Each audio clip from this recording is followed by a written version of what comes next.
ఆరాధనకి మేమందరం చేరి ఉండగా కొద్ది నిమిషంలో ప్రభావ మీ దాసుడు మా పక్షంలో నిలబడి నా తండ్రి మాట్లాడబోతుండగా దానికి ముందుగా ప్రభావ ఇదిగోనైనా ఈ పరిచయం ప్రేమించి నా తండ్రి అర్పించినటువంటి కానుకల నిమిత్తమై ప్రార్థిస్తుండగా పరిశుద్ధాత్మ విప్పబడినటువంటి నా తండ్రి గుప్పిలను మీరు ఆశీర్వదించండి. ఈ పరిచయంలో నా ప్రభువైన ఇటువంటి కానుకల ద్వారానైనా ఏ కొరత లేకుండా మీ నామములో సకల ఆశీర్వాదాలు మీరు అనుగ్రహించండి స్వామి. ప్రాముఖ్యంగా నా ప్రభావ జరగబోతున్న ముందు సమయం కూడా మీ చేతికి అప్పగిస్తున్నాము. ఒక ఆత్మ సంబంధమైన ఆహారం నా తండ్రి మాకు భుజించినట్లుగా ఆశతో మీ సన్నిధికి మేము వచ్చి ఉండగా పరిశుద్ధాత్మ నీ కృప నీ కనికరము నీ సన్నిధి దేవుడు అనుకోరిన రీతిన మేము చేసిన ఎన్నో అన్యాయాలు, ఎన్నో పాపాలు, ఎన్నో తప్పులు చేయడానికి ఘోరమైన తప్పులు ఎన్నో చేశాం. భూమిపై నిలబడే అధికారం మాకు లేదు. అసలు యేసయ్యా అని చెప్పే అధికారం కూడా మాకు ఇప్పుడు లేదు. అటువంటి స్థితిలో జీవించాం మేము. దేవుడు అద్భుత రీతిగా దేవుడే మమ్మల్ని అలా చేశాడేమో అని అనుకుంటా. దేవుడే జైల్లో పంపించాడని అనుకుంటా నేను. దేవుడి నామాన్ని మహిమగలమాక 94లో చెరసాల్లో పట్టబడ్డాను. ఎన్నో ఏళ్ళు 8, 9, 10 సంవత్సరాలు ఆన్లైన్ జైల్లో గడిపాను. సమయం లేదు కాబట్టి నేను చెప్పేస్తున్నాను. దేవుని నామాన్ని మహిమ కలుగుగాక. ఎన్నో జైల్లో ఎన్నో బాధలు పడ్డాను, ఎన్నో శ్రమలు పడ్డాను. ఒకరోజు భయంకరమైన మరణకరమైన వ్యాధి కూడా సంభవించింది. దేవుడు ఆ వ్యాధి నుంచి కాపాడి రక్షించి నేను ఉన్నాను, నిన్ను కాపాడేవాడు దేవుడు నేను ఉన్నానని చెప్పి నా దేవతలు ఎందరో ఉన్నారు. అడవి మొత్తం నా దేవుళ్ళే, అడవిలో ఉన్న చెట్లు మొత్తం నా దేవుళ్ళే, అడవిలో ఉన్న రాళ్ళు మొత్తం నా దేవుళ్ళే. అట్లా ఆరాధించేవారు మేము ఆ కాలంలో. దేవుడు అద్భుత రీతిగా మా చెరసాల్లో తీసుకుపోయి మారు మనసు అని నాకు ఎన్ని ఆ గోడకు పోయి ఇట్లా రాక్కొని ఎర్రగా అయిపోయేట్లు నేను రాకి అలాంటి దుర్ద నా జీవితానికి. చివరికి బతుకుతానికి కూడా ఆశ లేకపోయింది అప్పుడు జైల్లో. ఆ సమయంలో నా దేవుడు నన్ను దర్శించి నన్ను మాట్లాడి నేను ఉన్నాను నీ దేవుడు అని చెప్పాడు నాకు. హల్లెలూయా. నేను ఉన్నాను దేవుడు అని నాకు ధైర్యపరిచాడు నా దేవుడు. నన్ను నిలబెట్టాడు. అనుకున్న రీతిగా దేవుడితో అన్నాను, ప్రభువా చెరసాలనే నేను చచ్చిపోవాలి యేసయ్యా, కనికరమైతే నన్ను విడిపించవయ్యా అని చెప్తే అందరు నవ్వేవాళ్ళు. 40 రోజులు జైల్లో ఉపవాస ప్రార్థన చేశాను. అందరితో చాలామంది ఉన్న ఖైదీలతో చేశాను. అప్పుడు ఆ 40 రోజులు ఉపవాస ప్రార్థనలు ఒకటే చెప్పేవాళ్ళు, నా దేవుడు నన్ను బయటికి తీసుకెళ్తాడు. ఖైదీలు అనేవాళ్ళు, అరే పిచ్చోడా నువ్వు పిచ్చి పట్టింది, నీకు 2 లైట్లు ఉన్నాయి, నువ్వు బయట వెళ్ళిపోతావు ఇట్లా చెప్పేవారు నాకు. నా దేవుడు నాకు తీసుకుపోతాడు. ఆ నమ్మకమే ఈరోజు దేవుడు నన్ను బయటికి తీసుకొచ్చి ఈ రీతిగా ఎన్నోసార్లు అవమాన పాలైపోయాను, ఎన్నోసార్లు దూషించబడ్డాను, ఎన్నోసార్లు తునీకరించబడ్డాను, ఎన్నోసార్లు దెబ్బలు తిన్నాను. కానీ ఎన్నడూ కూడా నేను అనుకోలేదు నా దేవుడు నన్ను ఏ రీతిగా నిలబడి ఒక దైవ సేవకుడిగా చేస్తారని నా కలలో కూడా అనుకోలేదు. నా దేవుడి నామానికి మహిమ కలుగును గాక. చక్కని మందిరం ఇచ్చాడు దేవుడు, చక్కని విశ్వాసులు కూడా దేవుడు ఇచ్చాడు. మరి విశ్వాసుల గురించి చెప్పడం చాలా తక్కువ. దేవుడి నామాన్ని మహిమ కలుగాక. బీదవాలే మరి మనసున్న మహారాజులు, బీదవాలే వాళ్ళు అని మనసున్న మహారాజులు. ఒక్కసారి కూడా తీసుకో.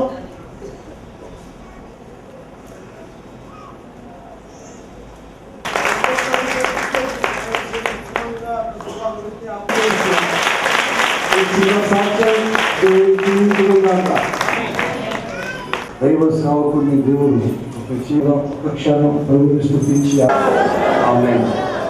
ఇలా అనేక స్థలాల్లో ఈ దినాల్లో మందిరం కట్టాలనుకున్నా కూడా కట్టడానికి అవకాశం లేని పరిస్థితి. కట్టాలని ఆశ కలిగినా సరైనటువంటి అవకాశాలు లేక ఆగిపోతున్న పరిస్థితి. ఈ ఉదయకాల సమయం కొన్ని నిమిషాలు వాక్య పరిచయంలోనికి వెళ్ళక ముందు ప్రభు ఒక మంచి మందిరాన్ని ఇచ్చాడు, అంత చక్కటి మందిరాన్ని ఇచ్చాడు. ఈ మందిరం ఎలా అక్షరార్థకమైన దేవాలయం కాదు, మన హృదయం అనే దేవాలయం. కానీ ఈ రోజు మనం ప్రభుని స్తుతించడానికి కారణం ఏంటి తెలుసా? ఈ స్థలంలో చేరి మన జీవితాలను కట్టుకోవడానికి దేవుడు అవకాశం ఇచ్చాడు. వ్యాధుల నుంచి విడుదల పొందడానికి ప్రభు అవకాశం ఇస్తున్నాడు. చేయబోతున్న ప్రార్థనలు వినడానికి దేవుడు సిద్ధంగా ఉన్నాడంట. ఇక్కడి నుంచి మనం చేస్తున్న స్తోత్రాలు అంగీకరించడానికి ప్రభు సిద్ధంగా ఉన్నాడంట. వాళ్ళప్పుడు ప్రభు తన మహిమను మన మధ్యలోకి ఆహ్వానిద్దామా? అందరూ నోరు తెరిచి ప్రభుత్వ నిమిషాలు ప్రభు మంచి మందిరాన్ని మీరు మాకు ఇచ్చారు, ఒక చక్కటి మందిరం మీరు మాకు ఏర్పాటు చేశారు, ఆశీర్వాదకరమైన ఈ కృపను మీరు మాకు ఇచ్చారు, మీకు వందనాలని చెప్పి ప్రతి నాలుగు ప్రభుని స్తుతించాలి, ప్రతి నాలుగు ప్రభుని ఘనపరచాలి, ప్రతి నాలుగు ప్రభుని స్తుతించి కొనియాడాలి. ప్రభు చేసిన మేలులు, ప్రభు చేసిన కార్యములు, ప్రభు చూపిన కృప ప్రతి నాలుగు వర్ణించాలి. చెప్పండి గట్టిగా, మందిరాన్ని మా కొరకు ఏర్పాటు చేశారు. నేను ఆశీర్వదించబడడానికి మీరు మాకు ఇచ్చిన ఈ స్థలమును బట్టి, మేము దీవించబడడానికి మాకు ఏర్పాటు చేసిన స్థలమును బట్టి, గాయపడిన వేళ మేము ఓదార్చబడి బలపరచబడడానికి, తునీకరింపబడిన వేళ నీ సన్నిధిలో చేరి నీతో కలిసి జీవించడానికి, నీకు స్పందించడానికి, నీతో సహవాసం చేయడానికి, నీ ముఖ దర్శనం చేయడానికి, నీతో సమయాన్ని వెచ్చించడానికి మాకు ఇచ్చిన మందిరం కోటి వందనాలు. స్తుతించే ప్రియులారా, ప్రభు చేస్తున్న కార్యంలో ఏమి ఇచ్చినామో మనం తీర్చుకోగలము. ప్రభు చేస్తూ తప్ప మనం ఏమి చేయాలి ప్రియులారా?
Thank you.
శ్రేష్టమైనటువంటి ప్రభా యేసయ్య అతి శ్రేష్టమైన నామములో ప్రార్థించి అడుగుచున్నాను తండ్రి.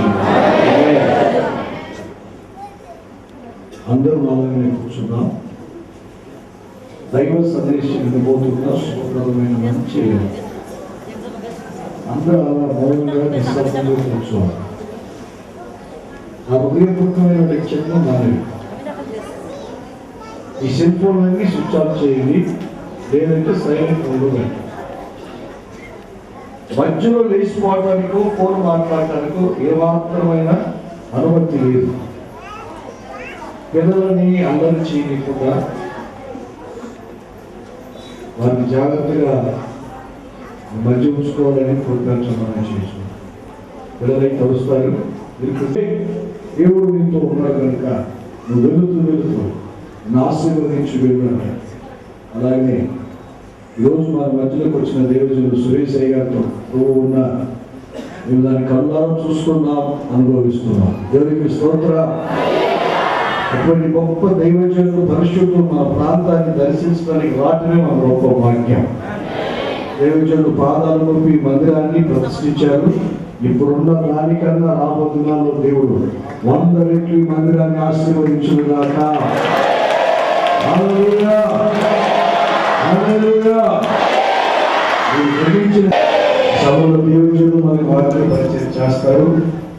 చేయకండి దయతో సార్థంగా దేవుడి మాటలు వినండి. దేవుని ఆశీస్సులు పొందండి. ఒక చప్పుడు కొట్టి దేవుడు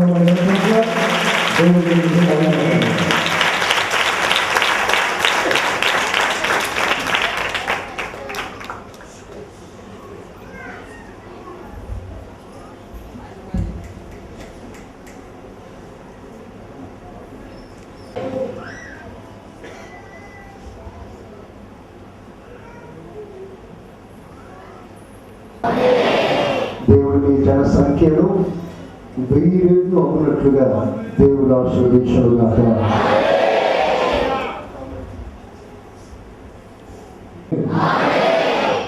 మల్కీ పుస్తకం వాస్తవానికి మందిరాన్ని కూర్చున్న 7 ఆశీర్వాదాల గురించి మీకు చెప్పాలని ఆశపడ్డా. కానీ పరిశుద్ధాత్మ దేవుడు ఒక ప్రాముఖ్యమైన అంశాన్ని నా ముందు పెట్టాడు. నేను దాన్ని దాటుకోలేను. వాటిని కొన్ని ప్రాముఖ్యమైన విషయాలు మీతో పంచుకుంటా. వినండి. మనం ప్రభువు ఆఖరికి ఎంత దగ్గరలో ఉన్నామని కేటగా చూపిస్తాం. చదువుకున్న వాక్య భాగంలో ఆయన తన ఆలయములకు హఠాత్తుగా వస్తాడు. అందరూ నీవు ఎదురు చూడని క్షణంలో వస్తాడు. పరిస్థితులన్నీ ఇలాగే ఉన్నాయి కదా, ఏం మార్పు లేదు కదా. తన ఆలయానికి వస్తాడు. ఆలయము అనగా తన నివాసం, తాను చోట. తన నివాసము అనగా తన వారు ఉండు చోటు, తన ఇల్లు. తన ఇంట్లో తన వారు ఉంటారు. మొదటిసారి నా ప్రభువైన యేసుక్రీస్తు అందరి కొరకు వచ్చాడు. Praise the Lord. పాపులను రక్షించినప్పుడు యేసుక్రీస్తు లోకానికి దిగి వచ్చాడు. ఏ భేదము లేదు. అందరూ అంతటా మారు మనసు పొందాలని నా ప్రభువైన యేసుక్రీస్తు సకల పాపుల కొరకు వచ్చాడు.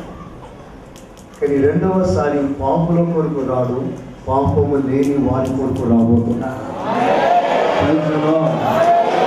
అందుకే ఆయన తన ఆలయానికి వస్తాడు. తన ఆలయం. మోషే మందిరం కట్టి ముగించిన తర్వాత దేవుని మహిమ దిగి వచ్చింది. సొలొమోను మందిరం కట్టి ముగించిన తర్వాత దేవుని మహిమ దిగి వచ్చింది.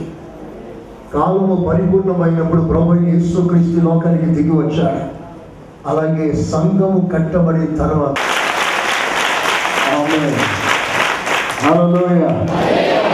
హఠాత్తుగా అంటే ఎప్పుడు ఆయన ఎప్పుడు వస్తాడు. ఆయన వస్తాడనే మాట మన బాధ్యతే కాదు. మన తాతలు ముత్తాతల కాడి నుండి ఆయన ఇదే మాట మాట్లాడుతూనే వస్తున్నాడు. అదే మాట.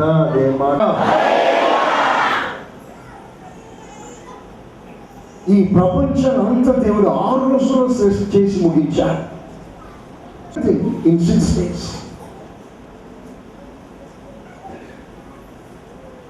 ఒక్క మాటలో కలిగిన నక్షత్రాల సంఖ్య ఎంతో తెలుసా? అది పుట్టినది మొదలుకొని ఈ రోజు వరకు update.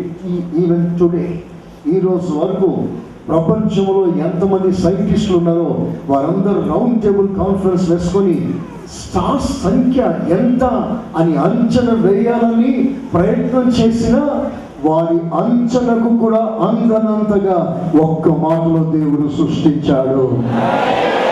God is so powerful. హల్లెలూయా. అంత అద్భుతంగా దేవుడు తన సృష్టిని చేశాడు. Praise the lord. దీవెనకరమైన వర్షాన్ని దేవుడు పంపిస్తున్నాడు.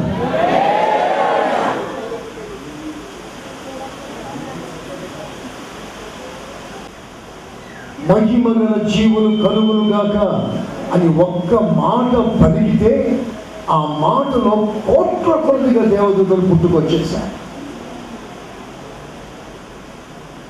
ఎలాంటి దేవదూతలు అయ్యానంటే మచ్చలేని దూతలు, స్తోత్ర, కలంకము లేని దూతలు, పరిశుద్ధమైన దూతలు, మహిమ జీవులు. ఒక్క మాటలో దేవుడు చేశారు. కోట్ల కొలది దేవదూతలు. ఈరోజు నా ప్రశ్న ఏమిటంటే 6 రోజుల్లో ఇంత బ్రహ్మాండమైన సృష్టిని చేశాడే, ఒక్క మాటలో కోట్ల కొలది దేవదూతల్ని దేవుడు పుట్టించాడే. కొత్త నిబంధన సంఘం పరిపూర్ణం అవ్వటానికి 2016 సంవత్సరాలు కావాల్సి వచ్చింది. అయినా ఇక పూర్ణత రాలేదు. వై? ఇంకా ఎందుకు సంఘం కట్టబడలేదు? ఇంకా ఎందుకు సంఘానికి సంపూర్ణత రాలేదు? ప్రభు రాలేదు అంటే సంఘం సంపూర్ణం కాలేదు. సంఘం సంపూర్ణం అవ్వటానికి, పరిశుద్ధంగా పరిపూర్ణంగా ప్రకటింపబడటానికి ఇన్ని సంవత్సరాలైనా సంఘం ఎందుకు ఇంకా పరిపూర్ణం కాలేదు? వినండి, చాలా మందికి మందిరం, కొంతమంది కూడుకోవాలి, ప్రార్థన చేసుకోవాలి, అదే మందిరం అనుకుంటా ఉంటారు. అసలు దేవుడి దృష్టిలో మందిరం ఏంటో మీకు చెప్తాను. ఒకరోజు యాకోబు అరణ్యంలో ప్రయాణం చేస్తున్నాడు. అరణ్య ప్రయాణంలో ఒక రాత్రి ఒక కింది భాగంలో యాకోబు ఉన్నాడు. వెంటనే నిద్ర లేచి అంటాడు, ఇది దేవుని మందిరమే కానీ, ఎవరిలో పడింది దేవుని మందిరమే కానీ, ఏది దేవుని మందిరం? ఏది దేవుని మందిరం? మనమే మాత్రం ఒక బిల్డింగ్ ఉండాలి. హల్లెలూయా. అంటే దేవుని భాషలో, దేవుని మనసులో మందిరం అంటే ఏమిటో తెలుసా? మనం కట్టుకున్నది కాదు, ఎక్కడ దేవుడు దిగి వస్తాడో అది దేవుని మందిరము. చెప్పండి, యేసయ్యా మా మధ్యలోనికి రండి. యేసయ్యా మా మధ్యలో మీ సింహాసనం వేసుకోండి. అలాగే జరుగును గాక. ఆమేన్, ఆమేన్. దేవుడు దిగి రాకపోతే కోట్ల రూపాయల పెట్టుబడి పెట్టి మందిరం కట్టిన ఆకాశ చర్చిలో, ఆ మందిరంలో అన్నీ ఉన్నాయి కానీ యేసయ్య లేడు. Jesus was absent.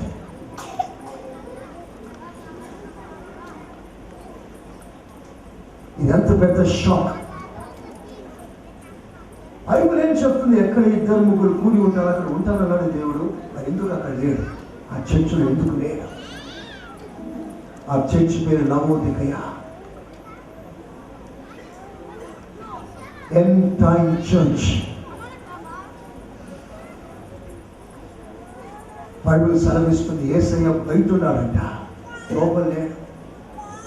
బయట తలుపులు తడుతున్నాడు. సంగమా తలుపు తీస్తే నేను లోపలికి వస్తాను. విచిత్రం ఏంటంటే యేసయ్యను బయట పెట్టుకుని ఎవరికి పాట పాడుతున్నారు? ఎవరి గురించి మాట్లాడుతున్నారు? ఎవరికి నీ ఆరాధన? ఎవరికి నీ ప్రార్థన? ఎవరి కొరకు నీ సమర్పణ? ఎవరిని పూజిస్తున్నా? ప్రభుత్వ సంబంధం లేని ఆరాధన. నీ బుద్ధి మారిపోవాలి, నీ మాటలు మారాలి, నీ ప్రవర్తన మారాలి, నీ స్థాయి మారాలి. ఒకప్పుడు ప్రభునందు పెట్టిన విశ్వాసం మారాలి. Everything should grow. క్రీస్తులకు కలిగిన సమానమైన పరిపూర్ణత కలవారమగు వరకు మనం అన్ని విషయములలో ఎదగవలసి ఉంది. సంఘాల్లో అడుగు పెట్టినప్పుడు ఎంతున్నావో ఇప్పుడు కూడా అంతే ఉండకూడదు. సంఘానికి వచ్చినప్పుడు ఈ సాక్ష్యం ఎంతో ఇప్పుడు అంతే సాక్ష్యం ఉండకూడదు.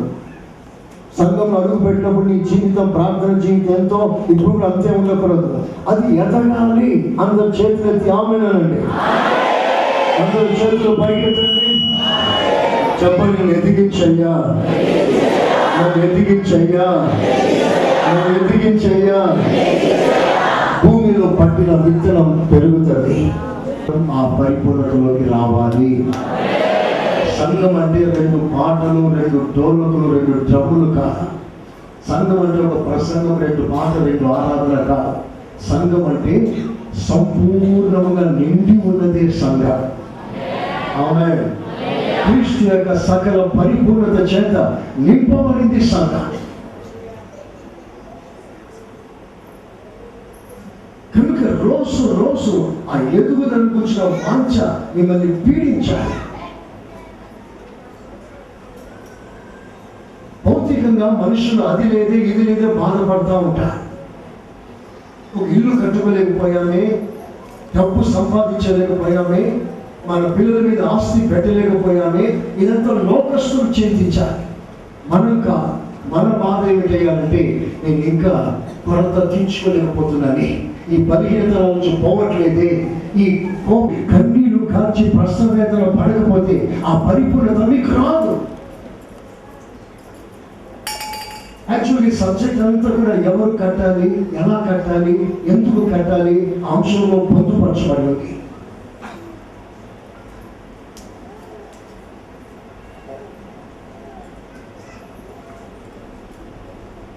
ఒక అంశాన్ని జ్ఞాపకం చేస్తాను. హఠాత్తుగా వస్తాడు అంట. హఠాత్తుగా రావడం అంటే ఏమిటి? ఎప్పుడు వస్తాడు? ఈ నెల ఏ నెల చెప్పండి అందరూ? ఏ సంవత్సరం? 2016 సెప్టెంబర్ నెలలో నేడు ప్రభు రాకకి సంబంధించిన సూచనలు ఏమి జరుగుతుందో, నేడు ప్రపంచంలో ఎలాంటి మార్పులు జరుగుతున్నాయో మీ ముందు పెట్టాలని ఆశపడుతున్నా. ఈ మాట విన్న తర్వాత ప్రభు ఎంత దగ్గరలో ఉన్నారో మీరే డిసైడ్ చేసుకోండి.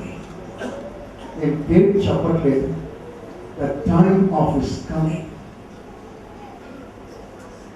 ఒకసారి మత్తయి సువార్త 24వ అధ్యాయంలో వెళ్దాం.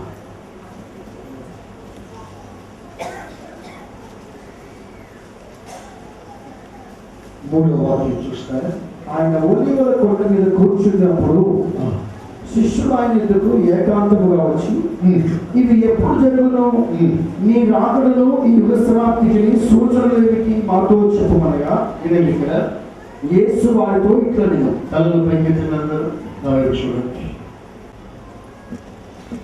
క్రీస్తు సంఘాన్ని చెరపటానికి అబద్ధ బోధలు, అబద్ధ బోధకులు, అబద్ధ ప్రవచనాలు, అబద్ధ ప్రవర్తనలు విస్తారంగా బయలుదేరారు. ఎవరు మిమ్మల్ని మోసము చేయకుండా జాగ్రత్త పడాల్సిందిగా ప్రభు పేరిట మేము మనవి చేస్తున్నాను. స్తోత్రం. ఒక డినామినేషన్ అంటుంది తీర్పు లేదు అని, ఒక డినామినేషన్ అంటుంది అసలు నరకమే లేదు అని, ఒక డినామినేషన్ అంటుంది సంఘంలో కూడుకోవాల్సిన అవసరమే లేదు అని, ఒక డినామినేషన్ అంటుంది బల్ల ఆరాధన జస్ట్ సాదృశ్యం మాత్రమే, ఆచరణ అక్కర్లేదు అంటుంది. ఒక డినామినేషన్ అంటుంది యేసుక్రీస్తు దేవుడు కాదు, యెహోవా దేవుడు అంటుంది. దిగి వచ్చి వేలకు సువార్త ప్రకటించిన ఆ సువార్తను నమ్మవద్దు, ఆ దేవదూత వెంట పోవద్దు, నేను చెప్పిందే ఫైనల్ అన్నాడు దైవజనుడు. అదే రోజు మీకు చెప్తున్నా, అపోస్తుల బోధ, అపోస్తుల ఉపదేశం, మీరు ఎక్కడ కట్టబడ్డారు, మీరు ఎలా పెరుగుతున్నారో, ఏ ఉపదేశం మీరు ఉంటున్నారో దానికి మీరు కడవరకు నమ్మకంగా ఉండాలి. ఈ బోధలో నిలకడగా ఉండాలి. వాడు ఇంకో ప్రయోగం చేస్తాడు. తర్వాత ఏం జరుగుతుందో తెలుసా? అనేక దేశాలు మిలిటరీ ఆయుధ్యాలన్నీ కలిపి వీళ్ళు ఒక దేశాన్ని సపోర్ట్ చేస్తారు, ఇంకొకరు ఇంకో దేశాన్ని సపోర్ట్ చేస్తారు. ఇలాగున ఒక ఆర్గనైజేషన్ ఉంది. ప్రస్తుతం నాటో అనే ఒక ఆర్గనైజేషన్ ఉంది, నార్త్ అట్లాంటిక్ ట్రీటీ ఆర్గనైజేషన్. ఈ ఆర్గనైజేషన్ యొక్క ఫామ్కి కారణం ఏమిటంటే ఆ ఆర్గనైజేషన్లో చాలా మంది దేశాలు చేరుతారు. ఒక సంస్థ, ఆ సంస్థకి ఫండింగ్ ఇచ్చి ట్యాక్స్ పే చేసి వాళ్ళందరూ ఆ దేశంలో చేరుతారు. ఆ సంస్థ యొక్క ఉద్దేశం ఏమిటయ్యాలంటే ఆ సంస్థలో చేరిన ప్రతి దేశాన్ని కాపాడే బాధ్యత ఆ సంస్థది. ఎందుకు ఆ సంస్థ ఏర్పాటు చేస్తారు అంటే, ఇప్పుడు వినండి, ఒక చిన్న దేశం, ఫర్ ఎగ్జాంపుల్ ఒక మలేషియా, ఒక సిరియా, ఒక కువైట్, ఈ విడిగా ఇండివిజువల్గా మీరు ఫైట్ చేయలేదు, వాళ్ళ కెపాసిటీ లేదు, అంత మిలిటరీ బలం లేదు. ఆ మలేషియాకి ఎవరైనా వ్యతిరేకంగా తిరుగుబాటు చేసి దాన్ని బొంబాటు చేయడానికి ప్రయత్నం చేస్తే తిప్పి కొట్టే బలం వారికి లేదు. సో వాళ్ళు ఏం చేస్తారంటే ఒక సంస్థను ఆశ్రయిస్తారు. అప్పుడు అనేక దేశాలు ఏకమై మలేషియాను సపోర్ట్ చేస్తూ శత్రువులు తరుగుతారు. చివరికి ఏం జరగబోతుందో తెలుసా? ఈ సంస్థలు ఇలాగే ఫామ్ అవుతాయి. అప్పుడు ఈ సంస్థలన్నీ కూడా కొన్ని రాజ్యాలు చేరతాయి. అప్పుడు ఈ సంస్థల మధ్య యుద్ధం జరుగుతాయి. మొత్తం మీద యుద్ధం అంతా ఎవరితో, ఎవరి ద్వారా అంటే అన్న తమ్ముల మధ్యలో యుద్ధం జరుగుతుంది. ప్రపంచం అంతా రెండు భాగాలుగా విడబడితే ఇష్మాయిలీయులు, ఇస్సాకీయులు, వీరి మధ్య అమాలేకులతో తరం యుద్ధం అనే ఇవన్నీ రాకడి సూచన. సెల్ ఫోన్ లేకపోతే ప్రపంచం ముందుకు సాగదు.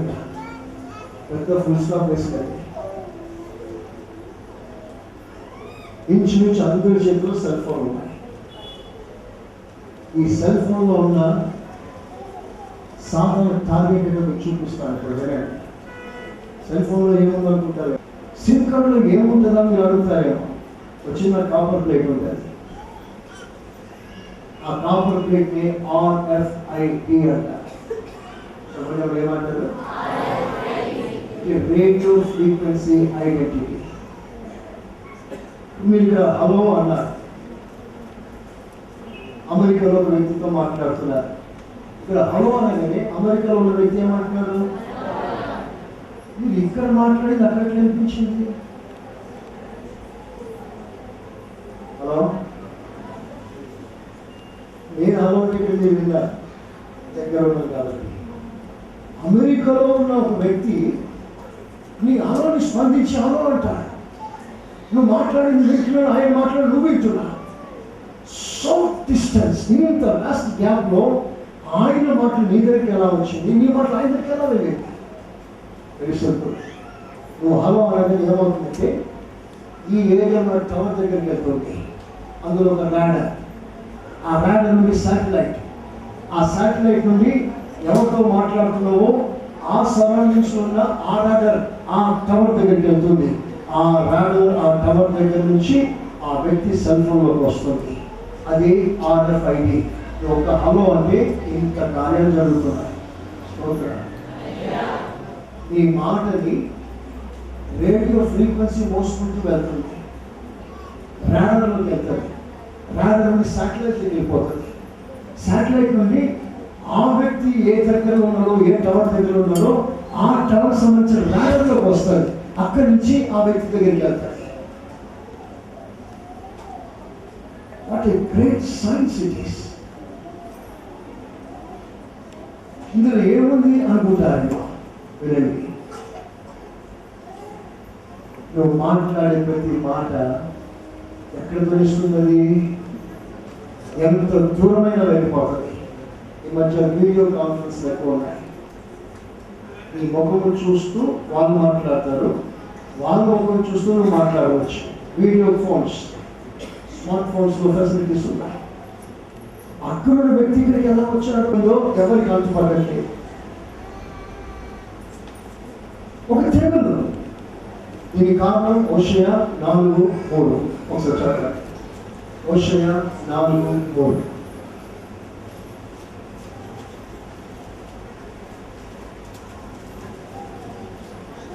పక్షులను కాపురస్తులందరూ క్షీణించుచున్నారు.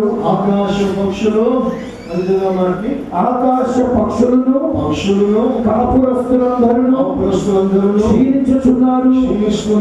సముద్ర మత్స్యములు కూడా గతించిపోతున్నవి. మత్స్యలు అనగా చేపలు చనిపోతున్నాయి. కారణం ఏంటంట? ఒకడు మరొకరితో వాదించినను ప్రయోజనం లేదు. ఒకరి గద్దించినను కార్యము కాకపోదు. నీ జనులు యాజకులతో జగడవాడు వారిని పోలి ఉన్నారు. ఒక మాటలు చెప్పాలంటే అది పాపం, తిరుగుబాటు పాపం. మనుషులు చేస్తున్న దోషక్రియ ఇవ్వడానికి తగినంత ఆత్మీయత లేకుండా, తగినంత పరిశుద్ధత లేకుండా, తగిన ప్రార్థన జీవితం లేకుండా, భక్తుడవే, చర్చి మెంబరే, సీనియర్ విశ్వాసే, కానీ ప్రభు ముందు నిలబడగలవా? తేలిపోతావా? విసర్జన చేస్తారు. ప్రభు రాక దగ్గరలో ఉండగా ఒకే మాట చెప్తున్న ప్రభు, మీ దీపములు వెలుగుచుండనియుడి. Praise the lord. హల్లెలూయా. మీ దీపములు వెలుగుచుండనియుడి. Let it continue in your. ఆ మాట ప్రభు చెప్పడానికి కారణం ఏంటంటే, మీ దీపాన్ని ఆర్పే శక్తి ఏదో మీ మీద ప్రయోగం జరుగుతుంది. మీ దీపం ఆరిపోకుండా జాగ్రత్త పడ. ఈ రోజున మిమ్మల్ని ప్రశ్నిస్తున్నాను, ఎంతోమంది దీపాలు ఆరిపోయాయి ఈ రోజున? ఎంతోమంది ఈ రోజున ప్రభు సన్నిధిలో ప్రార్థన చేయని స్థితిలో ఉన్నారు?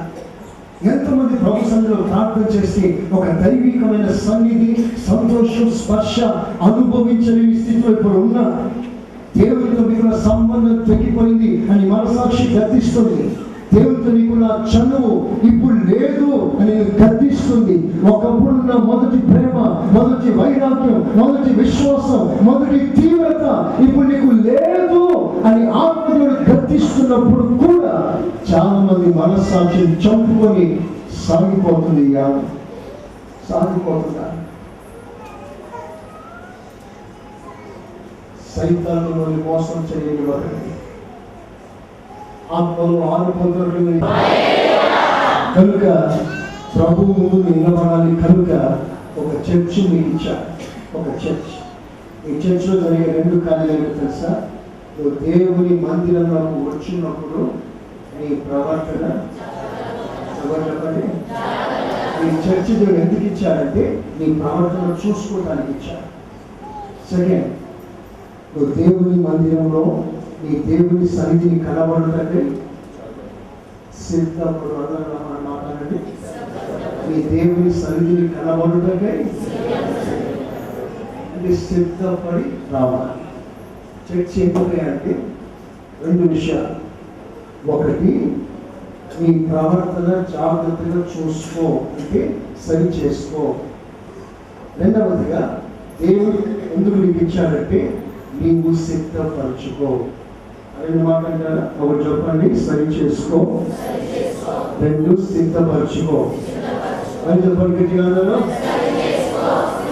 సిద్ధపరచుకో. ఎగ్జామిన్ యువర్ సెల్ఫ్,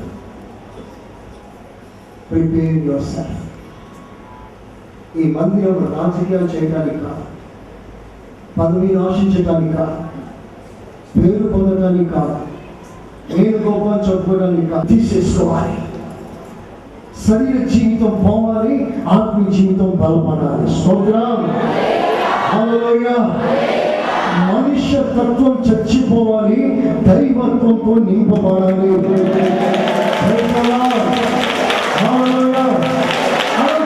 ఉన్నతమైన కార్యం చేయడానికి ఆత్మదేవుడు మన మధ్య అల్లాడుచున్నాడు. Praise the lord. ఆత్మదేవుడు దిగి వచ్చి మన మధ్యలో చేస్తున్న ఈ 2 పరిచర్య. ఆయన మీతో ఉంటాడు, ఆయన మీలో ఉంటాడు. స్తోత్రం చెప్పండి గట్టిగా. చెప్పండి, ఆయన మీతో ఉంటాడు, మీలో ఉంటాడు. ఇలా చెప్పిన మాట, మీతో, మీలో, నాతో, నాలో. నాతో ఉంటాడు, నాలో ఉంటాడు. పరిశుద్ధాత్మ రెండు కార్యం చేస్తాడు. మీతో అంటే ఈ శరీరంపై, మీలో అనగా మీ ఆత్మలో. ఈ మాట బైబిల్లో రాయించాడు. ఇవి ఏమి చేయలేదు. ఇది శక్తి చేత కాదు, ఇది బలము చేత కాదు, ఇది దేవుని ఆత్మ ద్వారా జరగాలి. అభిషేకం ఎందుకయ్యానంటే శరీర క్రియలు చావడానికి. దేవుడు చేసే గొప్ప కార్యాలు తెలుసా? నువ్వు ఎక్కడ నిలబడలేవో అక్కడే చేయి పట్టి బాబు నిలబెడతావు. నువ్వు ఎక్కడ తలపించావో అక్కడి తల పైకి ఎదుగుతాడు. ఒకరోజు పేరు మునిగిపోతున్నానయ్యా అది నాశనం అయిపోయాను కాదు. నువ్వు మరలా మోకరించి పశ్చాత్తాపడితే ప్రభు నీ గాయాన్ని మరలా కడతాడు. నీ గాయములను కట్టబడిన నాడు మొదట ఉన్న ప్రకాశం కంటే మరింత ప్రకాశం దేవుడికి ఇస్తాడు. అందుకని ప్రభు వైపు తిరగండి. శరీరం చంపండి. ద్వేషం, కోపం, క్రోధం, అసూయ, ఆత్మలో ఎదుగుదాం. ప్రభు నాకు సిద్ధపడ్డా. రెండు విషయాలు మాత్రమే గుర్తుపెట్టుకోండి. చాలా విషయాలు గుర్తులేకపోయినా మందిరం దేవుడు నాకు ఎందుకు ఇచ్చాడంటే సరి చేసుకోవడానికి, సిద్ధపరచుకోవడానికి. చెప్పండి గట్టిగా. ఒక ఊరికి వెళ్ళాలంటే సిద్ధపడరా? ఒక ఇంటర్వ్యూకి వెళ్తే సిద్ధపడరా? ఎగ్జామ్ రాయడానికి వెళ్తే సిద్ధపడరా? మరి ఆ రాజ్యం వెళ్ళాలంటే ఎంత సిద్ధపడాలి? ఆత్మ లేనివాడు సిద్ధపాటికి ఆత్మ పొందుకోవాలి. ఒక నీటి మూలంగా జన్మించకపోతే చెప్పండి దేవుని రాజ్యంలో ప్రవేశించండి. సో నీకేం సిద్ధపాటు ఏంటి? బ్యాప్టిజం. ఒక కొత్తగా జన్మించడం. అందరూ మోకరిస్తారు. ఒకసారి అందరూ మోకరి మీదకి వెళ్ళి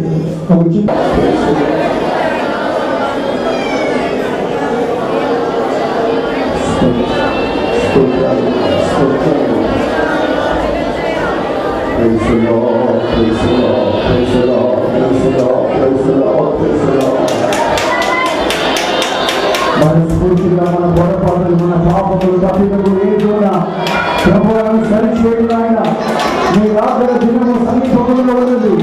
ఒకవేళ జీవితాన్ని సరి చేసుకోకపోతే విడవబడతానేమో. ఆ విడవబడే భయం మీ మనసులో రావాలి. యేసయ్య జరుగుతున్నాయి, ఈ కార్యాలు జరుగుతున్నాయా? దేవాన్ని సిద్ధపడాలయ్యా, నన్ను సరి చేసుకోవాలయ్యా. దేవుని మీద ఇది నిర్లక్ష్యముగా ఉండే కాలం కాదు, ఇది అశ్రద్ధ చేసే కాలం కాదు, ఇది ఇంకా ఎవరి సొంత కార్యంలో నిమగ్నమై ఉండే కాలం కాదు. ఇది సంపాదించుకొని సుఖ సంబంధమైన జీవితం చేయ కాలం కాదు. ప్రభు రాకడ సమీపముగా వచ్చేవాడి నామములో ఏ క్షణంలో, ఏ సమయంలో ప్రభు ప్రత్యక్షంలో తెలియదు. ఆయన రాకడ కొరకు మనము సిద్ధపడే సమయం. ఆయన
మధ్యకి వచ్చిన దేవజులు దేవుడి గారు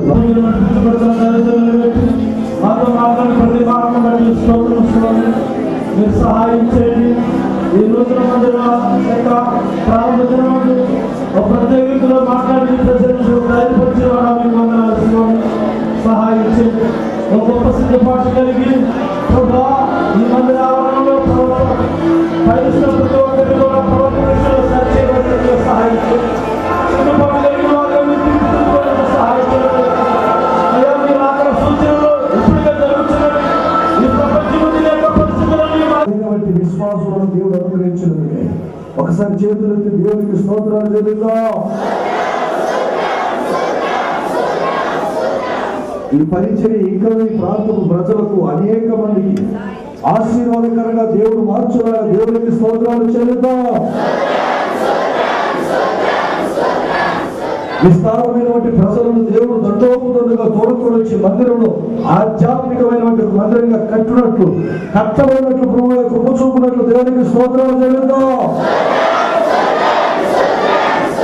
స్థానిక సంఘ కాపురిని వారి కుటుంబాన్ని బిడ్డలను సేవా పరిచయం దేవుడు ఇంకా ఆశీర్వదించి మంచి ఆయుష్ని ఆరోగ్యాన్ని దీర్ఘాయుని దేవుడు ప్రసాదించున్నాడు. స్తోత్రాలు చెల్లిద్దాం. కూడి వచ్చినటువంటి విశ్వాసులను సేవకులను వారి కుటుంబాలను ఈ రోజు దేవుడు ప్రత్యేకమైన కృపతో దర్శించడం కనుక వారందరి కుటుంబాలు ఆశీర్వదింపబడుతున్నందుకని దేవునికి స్తోత్రాలు చెల్లిద్దాం. స్థానిక సంఘానికి సంఘ కాపరికి సదాకాలం తోడై ఉండుగాక. ఆమేన్. అందరూ చప్పట్లతో దేవుని గణపరుస్తారు.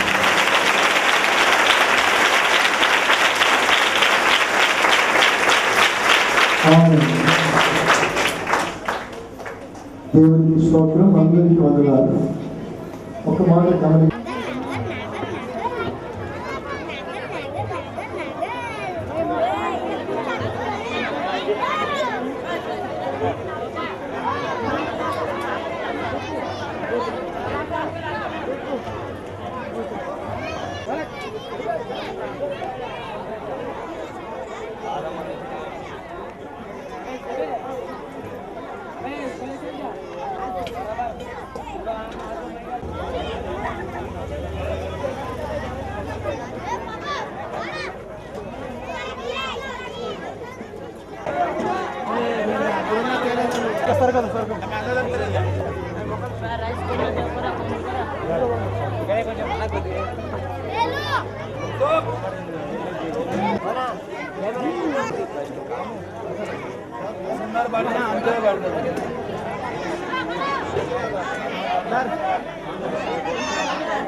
mahal na ito.